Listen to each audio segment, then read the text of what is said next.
प्यारे विद्यार्थियों नमस्कार। आप सभी का ऑनलाइन क्लास में स्वागत है। तो हम पढ़ रहे थे अध्याय नंबर 4 कृषि पार्ट नंबर 3। इससे पूर्व हमने 2 पार्ट थे वो कंप्लीट कर लिए थे। अब आज हम पढ़ने जा रहे हैं सस्य प्रारूप, जिसमें कौन कौन सी फसलें बोई जाती हैं या कौन कौन सी ऋतु में कौन सी फसलें बोई जाती है।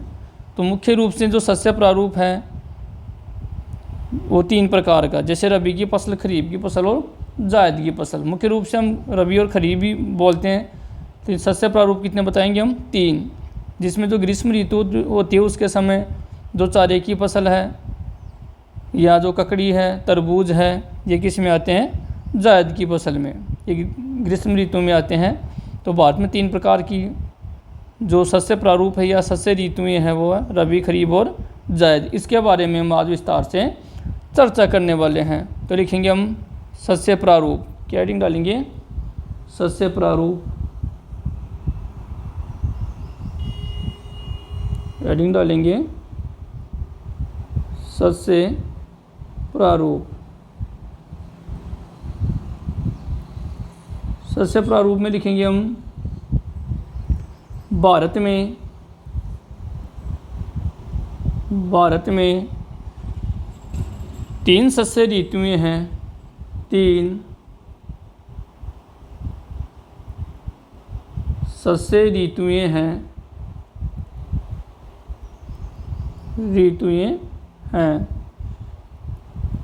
अब देखिए 3 कौन सी हैं। नंबर 1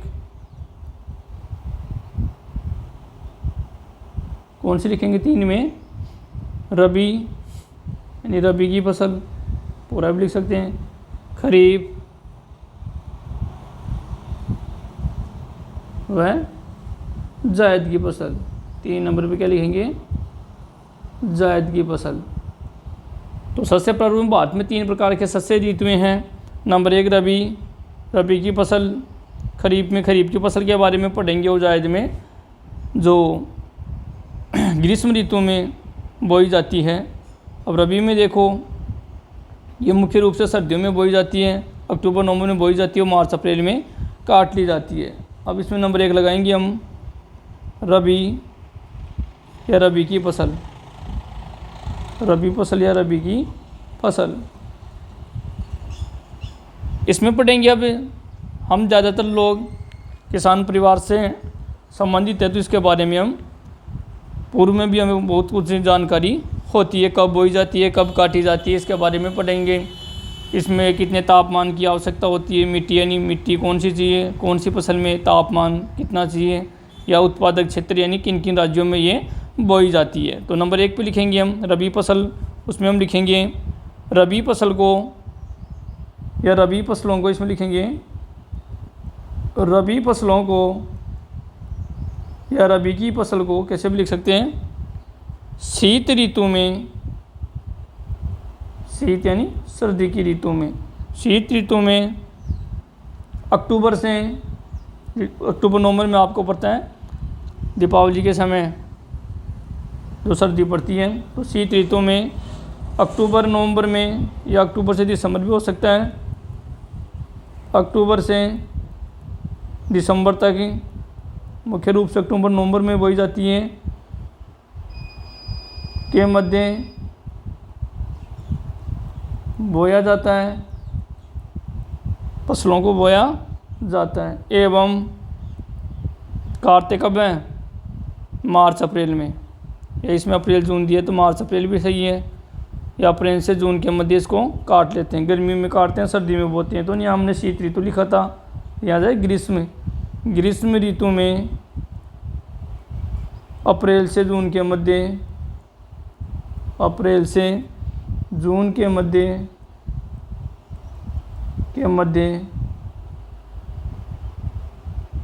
काटा जाता है,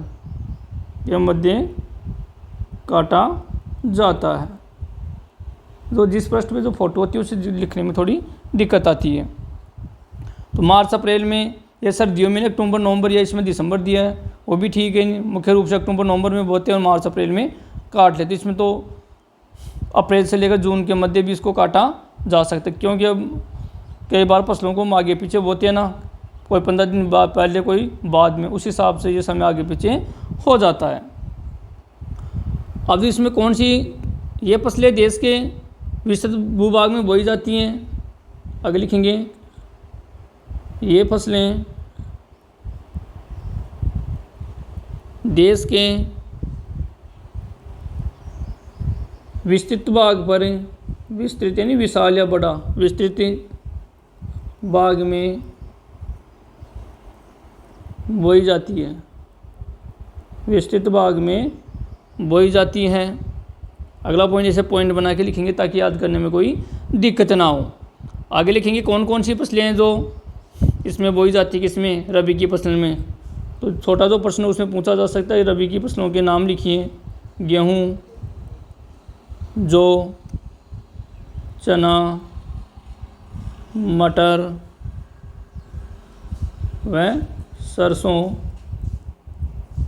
इत्यादि इत्यादि रबी की मुख्य फसलें हैं, रबी की मुख्य फसलें हैं। तो गेहूँ है, जौ है, चना है, मटर है, सरसों है, आलू भी हो सकता, आलू भी है, ये सब क्या है, रबी की मुख्य फसल है। तो छोटे प्रश्न में पूछा जैसे रबी की फसलों के नाम लिखिए। आगे पढ़ेंगे हम उत्पादक क्षेत्र, कौन कौन से राज्यों में ये जो फसल है रबी की वो बोई जाती है। तो इसमें आप पॉइंट डाल सकते हैं, रबी की फसल बीच में ही प्रश्न, क्योंकि कई बार ऐसा पूछ लेते हैं कि उत्पादक क्षेत्रों के नाम लिखिए, तो प्रश्न में प्रश्न बन गया ना, उत्तर में ही प्रश्न, मतलब बड़ा प्रश्न पूछा था वो सारा एक साथ लिखना है। अब बीच में यहाँ से प्रश्न आपसे पूछा जा सकता है कि रबी की फसलों के नाम बताइए, तो ये बीच में से यहाँ छोटा प्रश्न बन गया आपके लिए। यहाँ अब राज्यों के नाम पढ़ेंगे तो उसमें प्रश्न क्या बनता है कि जो रबी की फसल उत्पादक राज्यों के नाम बताइए, जिसमें गेहूँ, जौ, चना, मटर, सरसों, जो सर्दियों में बोई जाने वाली फसल है वो कौन कौन से राज्यों में की जाती है। रबी में सारी है, किसी फसल विशेष का नाम नहीं दिया।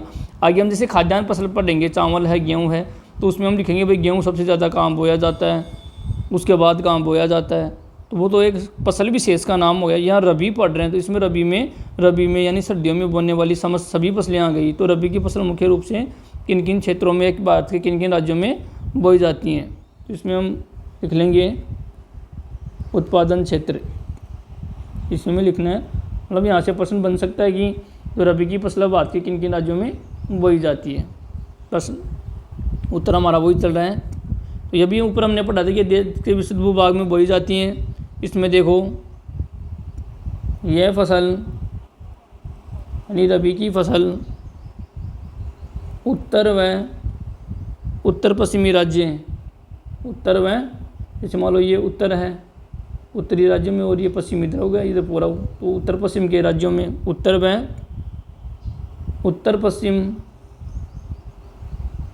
उत्तर पश्चिम राज्यों जैसे कौन से राज्य हैं, पंजाब है, पंजाब, हरियाणा, हिमाचल प्रदेश,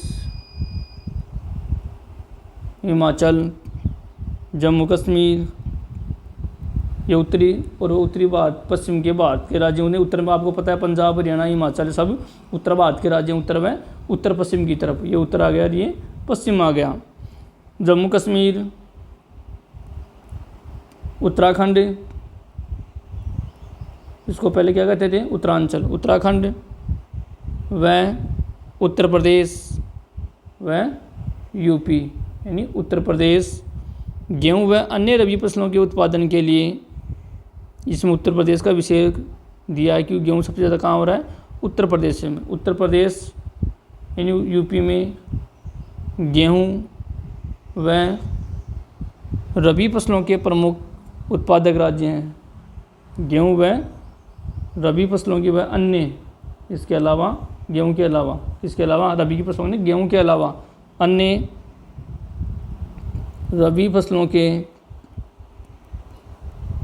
के उत्पादक राज्य हैं, उत्पादक राज्य हैं। तो ये उत्पादन क्षेत्र बताइए, तो आप बताएंगे उत्तर व उत्तर पश्चिमी भारत में, जैसे पंजाब है, हरियाणा, हिमाचल है, जम्मू कश्मीर है, उत्तराखंड है, यूपी है, ये भी उत्तरी भारत में आता है, उत्तर प्रदेश है। अब होने को तो राजस्थान में भी होता है, लेकिन इनके कुछ भागों में ही किया जाता है। तो मुख्य रूप से राज्य यही थे। अब गेहूँ राजस्थान में बिल्कुल होता है, लेकिन जो मुख्य थे जिसमें सबसे ज़्यादा है। अब हम राजस्थान के बारे में भी देखेंगे, आगे लिखेंगे हम। इसी में पंजाब और हरियाणा ये हमने पढ़ लिया। अब देखो, पंजाब हरियाणा के अलावा राजस्थान के कुछ भागों में भी हरित क्रांति की सफलता में रबी फसल का एक महत्वपूर्ण योगदान रहा है। तो आगे अब जो हमने लिखा था पिछले पृष्ठ पर, उसी में आगे लिख लेंगे हम। राजस्थान के कुछ भागों में, संपूर्ण राजस्थान में नहीं, क्योंकि पश्चिम में मुख्य रूप से बाजरा होता है, कुछ भागों में हरित क्रांति की शुरुआत कब हुई थी? 1966-67 में। कब हुई थी? 1966-67 में। तो भारत में हरित क्रांति के जनक कौन थे? MS स्वामीनाथन। कौन थे? MS स्वामीनाथन। ये प्रश्न कई बार पूछा गया है कि भारत में हरित क्रांति की शुरुआत कब गई थी? 1966-67 में। किसने की थी? MS स्वामीनाथन ने। और दुनिया में पूछे तो नॉर्मन बोरलॉग, जो कहाँ के थे? अमेरिका के थे। कहाँ के थे? अमेरिका के थे। तो हरित क्रांति की सफलता में रबी की फसलों का बहुत योगदान है। हरित क्रांति की सफलता में रबी की फसलों का महत्वपूर्ण योगदान है। अब देखो, हरित क्रांति में सबसे ज़्यादा जो उत्पादन कौन सी फसल पड़ा? खाद्यान्न में गेहूँ और चावल की फसल पे। ये भी आपको याद रखना है। अगला पॉइंट देखेंगे हम।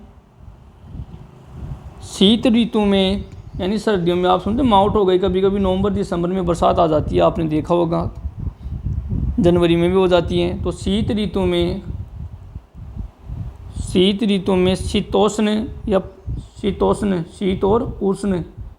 शीतोष्ण पश्चिमी विक्षोभों, छठी में भी हम पढ़ते थे कि माउट किसे कहते हैं। तो वही है जो शीत ऋतु में पश्चिमी विक्षोभों से होने वाली वर्षा को हम क्या कहते हैं? माउट कहते हैं। तो ये जो शीत ऋतु है, सर्दियों में जो वर्षा होती है, वो रबी की फसल के लिए एक वरदान होती है। रबी की फसल के लिए क्या होती है? वरदान साबित होती है। यानी सर्दियों में जो वर्षा होती है, क्योंकि सर्दी में तो बोते हैं कौन? जो रबी की फसल है। तो रबी की फसल के लिए एक अमृत के समान कार्य करती है, जो माउट होती है। जो शीत ऋतु में जो वर्षा होती है उसको माउट कहते हैं। ये किससे होती है माउट? पश्चिमी विक्षोभों से, जो भूमध्य सागर अपना वहाँ से। तो शीत ऋतु में शीतोष्ण पश्चिमी विक्षोभों, जैसे अभी मानसून आ रहा है जुलाई में, तो इसको ये पश्चिमी विक्षोभ नहीं है, ये तो क्या समुद्र से जल आता है। और भारत में तो दक्षिण पश्चिमी मानसून से सर्वाधिक वर्षा होती है। तो लेकिन शीत ऋतु में उस समय मानसून नहीं होता, जो पश्चिमी जो विक्षोभ होते हैं वहाँ से बरसात हो जाती है, उसको माउट कहते हैं। तो शीत ऋतु में शीतोष्ण पश्चिमी विक्षोभों से जो सौर मंडल में गठित होता है विक्षोभ, कौन से मंडल में? सौर मंडल में। ये 6 है। विक्षोभों से होने वाली वर्षा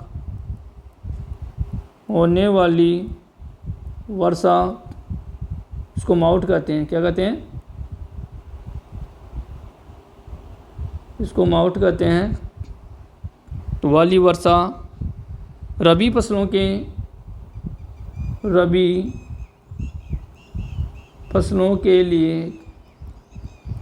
लिए अमृत के समान है।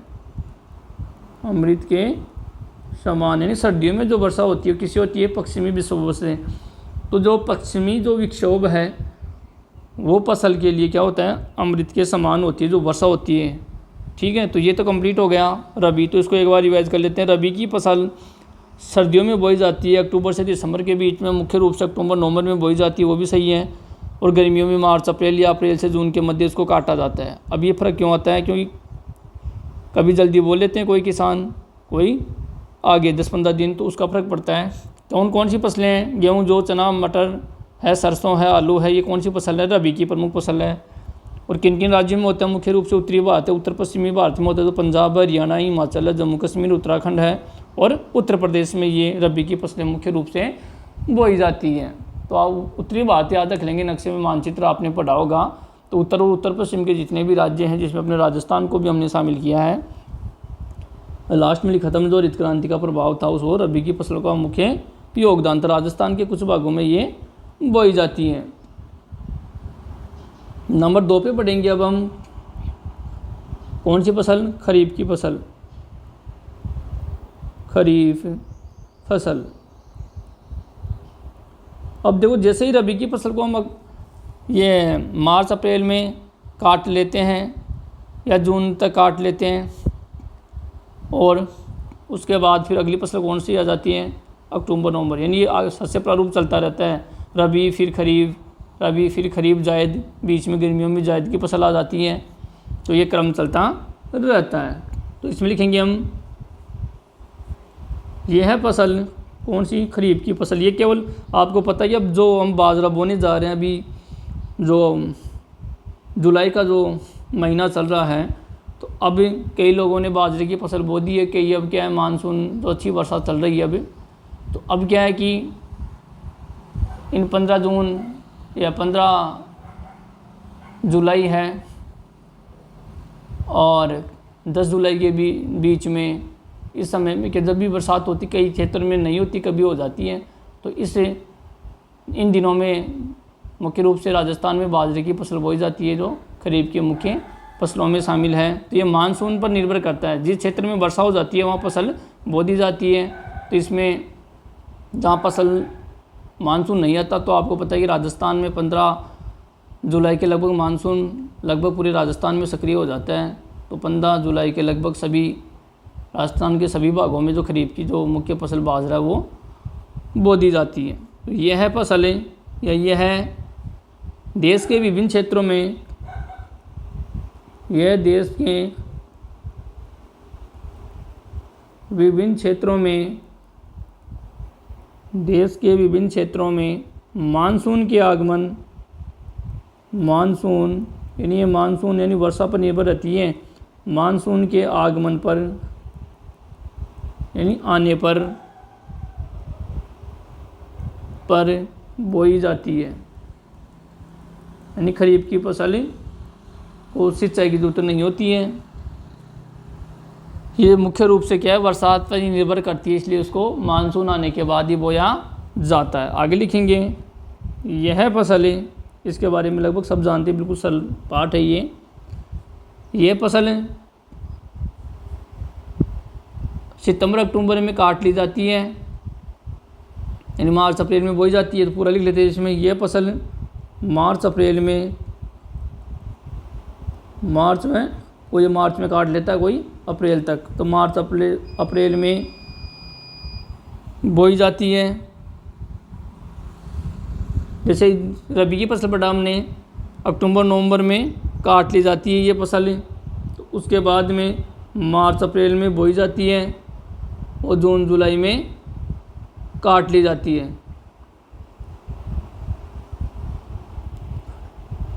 तो हम पढ़ रहे थे खरीफ की फसल।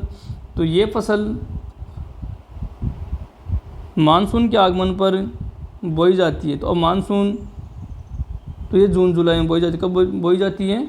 जून जुलाई में। तो ये फसल जून जुलाई में, अब देखो अभी जुलाई का महीना चल रहा है, तो जिस जगह बरसात हो चुकी है वहाँ पर ये जो खरीफ की फसल है वो बोई जा चुकी है, कई जगह बोई जा रही है। और जहाँ पहले वर्षा हो गई थी जून के आखिरी सप्ताह में, वहाँ पर ये फसल बोई गई है। तो ये फसल जून जुलाई में बोई जाती है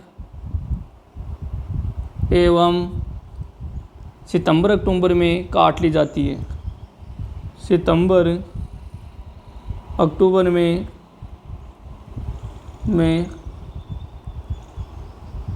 काट ली जाती है।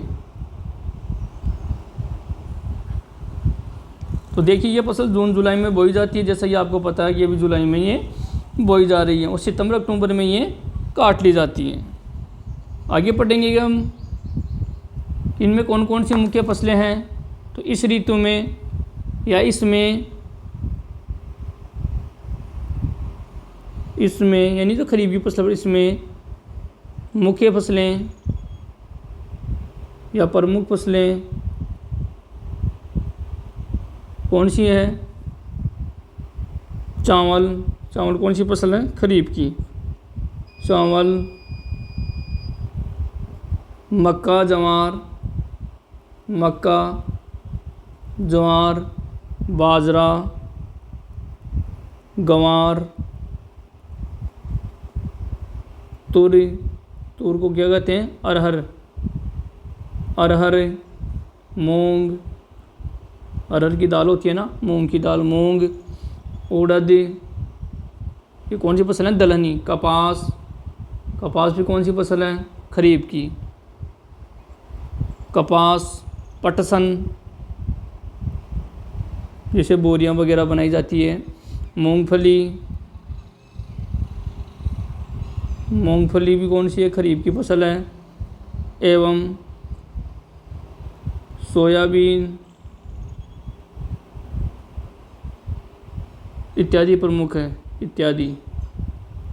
तो देखिए प्रश्न क्या पूछ सकते हैं छोटे प्रश्न में? खरीफ की फसलों के नाम लिखिए तो आप बताएंगे चावल है, मक्का है, ज्वार है, बाजरा है, गंवार है, अरहर, मूंग, उड़द, कपास, पटसन, मूंगफली और सोयाबीन। ये आदि कौन सी फसलें हैं? कपास के खरीफ की मुख्य फसलें हैं। चावल मुख्य फसलों में शामिल है। अब देखिए ये किन किन क्षेत्रों में बोई जाती हैं। इसमें सबसे ज़्यादा, भारत में सबसे ज़्यादा कौन सी फसल, खाद्यान्न फसलों में कौन सी है? चावल। तो अगले प्रश्न में लिखेंगे हम चावल की खेती मुख्यतः, भारत में सबसे ज़्यादा गेहूँ नहीं चावल खाया जाता है, आपको पता होना चाहिए। मुख्य रूप से असम यानी आसाम में, पश्चिमी बंगाल, ओडिशा, वो समुद्र तट पे स्थित है, ओडिशा, पहले इसको उड़ीसा कहते थे, अब क्या नाम कर दिया इसका? ओडिशा। आंध्र प्रदेश, तेलंगाना जो आंध्रा से बना है, केरल, तमिलनाडु, यानी मुख्य रूप से समुद्र तटीय जितने भी हैं ये ज़्यादा इसमें दक्षिण भारत के राज्य हैं। एवं महाराष्ट्र व बिहार, बिहार व उत्तर प्रदेश में मुख्य रूप से बोई जाती है।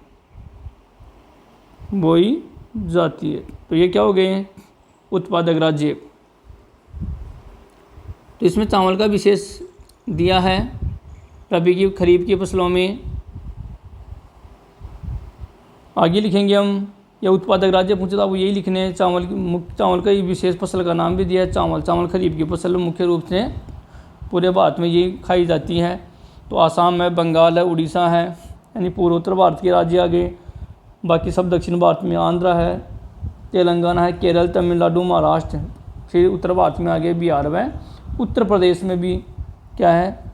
ये खरीफ की फसल या मुख्य रूप से चावल बोया जाता है, क्योंकि सबसे ज़्यादा चावल खाया जाता है, उसके बाद में गेहूँ है।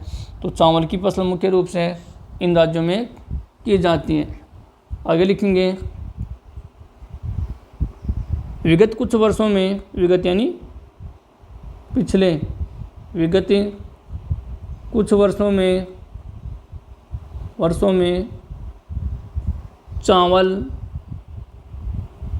आपको पता है कि हमारी पंजाब हरियाणा में खूब चावल पैदा होते हैं। पंजाब हरियाणा, क्योंकि यहाँ पर क्या अधिक जल की आवश्यकता होती है, तो पंजाब हरियाणा में नहरें हैं, इस कारण से ये पंजाब हरियाणा में भी बोया जाता है चावल पंजाब व हरियाणा में बोई जाने वाली मुख्य फसल बन गई है। चावल पंजाब हरियाणा में मुख्य फसल है। पहले नहीं था, लेकिन नहरों के विकास के कारण या सिंचाई के साधनों के विकास के कारण आपको पता है कि जो चावल है उसकी जड़ों में पानी हमेशा भरा रहना चाहिए। इस कारण से चावल, ये राज्य तो हैं मुख्य, आसाम में, बंगाल, आंध्र प्रदेश, तेलंगाना, केरल, तमिलनाडु, महाराष्ट्र, उत्तर प्रदेश और बिहार में बोई जाती है। पंजाब, हरियाणा भी याद रखेंगे, यहाँ भी जो चावल है वो मुख्य रूप से बोया जाता है। अगली लाइन में लिखेंगे, चावल की 3 प्रमुख किस्में हैं। ये याद रखेंगे, आपको तिलक उड़ाता हूँ क्वेश्चन में। चावल की मुख्य 3 फसलें, 3 फसलें कौन सी, इसको रेखांकित कर लेंगे। ओस, अमन व बोरो। चावल की किस्म है ओस, अमन व बोरो। ओस, अमन व बोरो।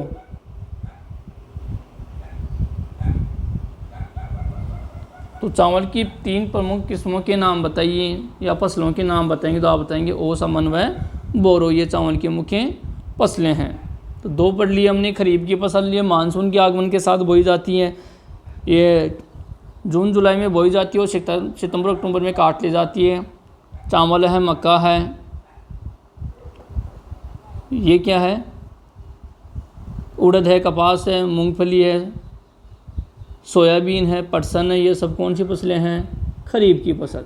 अब खरीफ में आपको फिर मैं याद दिला देता हूँ, महत्वपूर्ण फसल कौन सी है, चावल। क्यों है, क्योंकि चावल मुख्यतः भारत के अधिकांश राज्यों में चावल ही खाया जाता है। इसकी प्रमुख 3 किस्में ओस, अमन व बोरो है।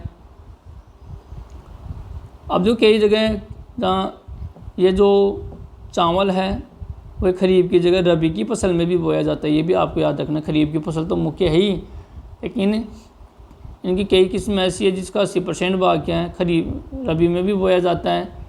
इस खरीफ 80% भाग है इसका, इसमें खरीफ के मौसम में बोया जाती है, इसको खरीफ में शामिल करते हैं। लेकिन कई जगह जो चावल की फसल है वो रबी में भी बोई जाती है। नंबर 3 पे लिखेंगे हम जायद की फसल। कौन सी फसल, जायद फसल। अब देखो मुख्य तो 2 ये रबी और खरीफ की फसल। अब जायद की फसल कौन सी है, ये दोनों फसलों के बीच में जब गर्मी की ऋतु आती है उस समय ये मार्च अप्रैल के लगभग आती है, जिससे हमें तरबूज हैं, खरबूजे हैं, ये तो आप जानते ही हैं। तो ये गर्मियों के मौसम में आते हैं, आपको पता है, हम तरबूज जो खरबूजे खाए जाते हैं। तो ये रबी और खरीफ फसल ऋतुओं के बीच में गर्मी की ऋतु में मुख्य रूप से जो फसल बोई जाती है वो कौन सी फसल है, जायद की फसल होती है। तो इसमें लिखेंगे रबी एवं खरीफ, रबी एवं खरीफ फसल के बीच में, फसल के बीच में ग्रीष्म ऋतु में, ग्रीष्म ऋतु याद है, सर्दियों में नहीं, हम जो खरबूजे जो तरबूज हैं, मतीरा जिसको कहा जाता है, वाटरमेलन, ये कब खाते हैं हम, गर्मियों में खाते हैं ना। तो जायद की फसल कब बोई जाती है, ग्रीष्म ऋतु में। तो खरीफ के बीच में ग्रीष्म ऋतु में बोई जाने वाली, ऋतु में बोई जाने वाली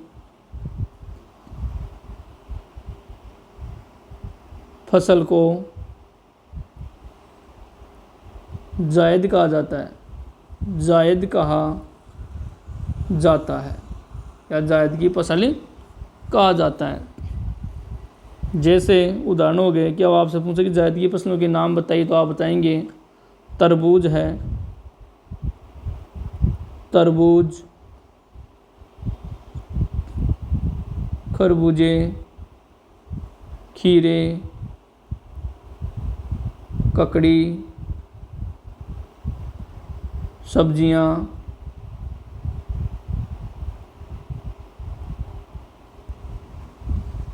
व चारे की फसलों, व चारे की फसल, व चारे की फसल, ये किसके उदाहरण हैं, जायद की फसलों के। अब देखिए गन्ना है, उसको पकने में कितना वर्ष लगता है, तैयार होने में 1 वर्ष का समय। तो देखिए जो गन्ना होता है तो गन्ने की फसल कौन सी है, खरीफ की फसल। और गन्ने को पकने में कितना समय लगता है, 1 वर्ष का समय। कितने वर्ष का समय, 1 वर्ष का समय। ये आप याद रखेंगे। आगे हम पढ़ने जा रहे हैं। तो ये तो हमने रबी की, खरीफ की, जायद की संपूर्ण शस्य प्रारूप पढ़े। कौन कौन सी ऋतु, रबी में कौन सी बोई जाती है, खरीफ में जायद की फसलें कौन सी हैं। अब हम इस पार्ट में पर्टिकुलर उस फसलों के नाम पढ़ेंगे जो कौन कौन से खाद्यान्न फसलें, व्यापारिक फसलें कौन सी हैं, पेय फसलें कौन सी हैं, दलहनी फसलें कौन सी है, तिलहनी फसलें कौन सी हैं। तो इसमें हम पढ़ेंगे प्रमुख खाद्यान्न फसलें। हेडिंग क्या डालेंगे, भारत की प्रमुख खाद्यान्न फसलें। तो अगले पृष्ठ पर लिख लेंगे हम। ये कंप्लीट हो गए 3 शस्य प्रारूप। प्रमुख खाद्यान्न फसलें, प्रमुख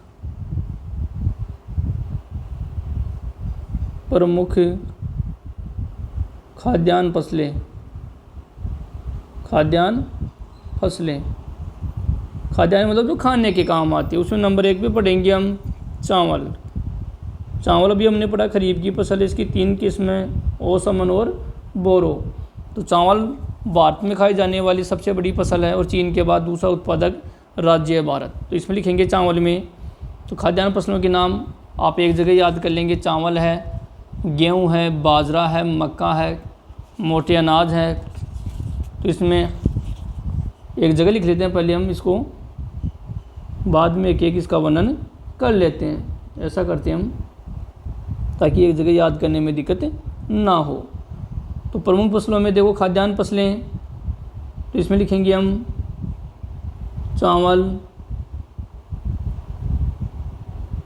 चावल है। इसके बारे में पढ़ेंगे। तो भारत में सबसे ज़्यादा अभी मैंने बताया था खाया जाता है चावल के बाद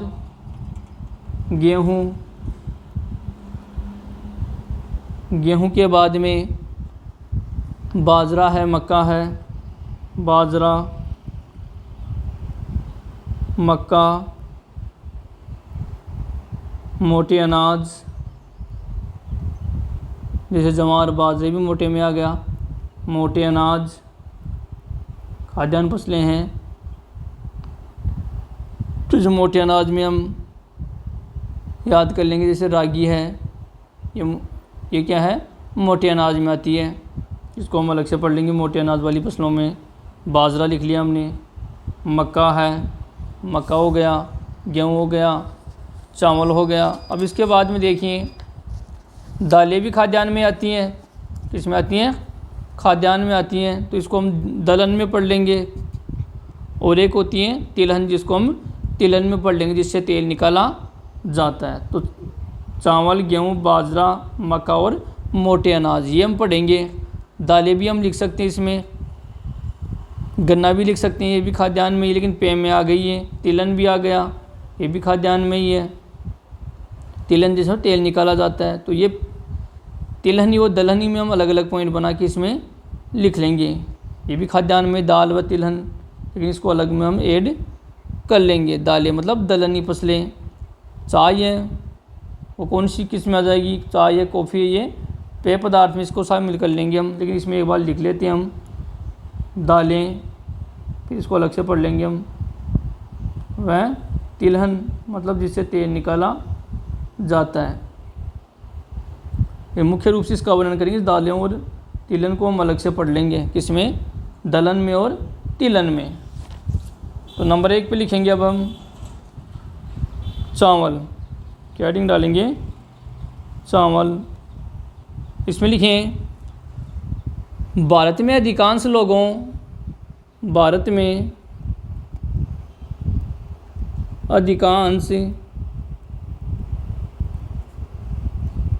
का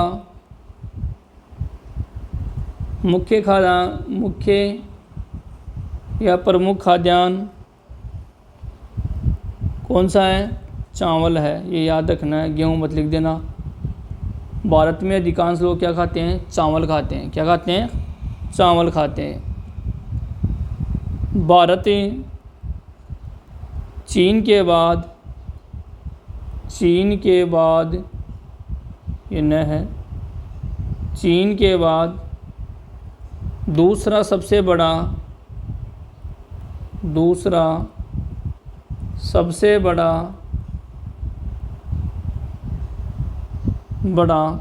चावल उत्पादक देश है। चावल उत्पादक देश है। अब देखो सबसे ज़्यादा चावल दुनिया में या विश्व में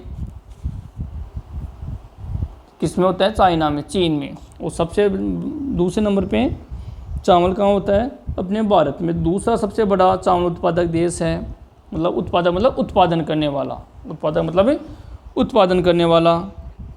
अगला पॉइंट है ये करीब की फसल है। ये मैं पूर्व में हमने पढ़ा था खरीफ की फसलों में। तो चावल यह एक प्रमुख खरीफ की फसल है। यह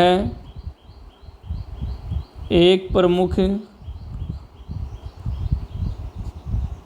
खरीफ की फसल है। खरीफ की फसल है जिसे उगाने के लिए, तो इसको क्या बोलेंगे हम?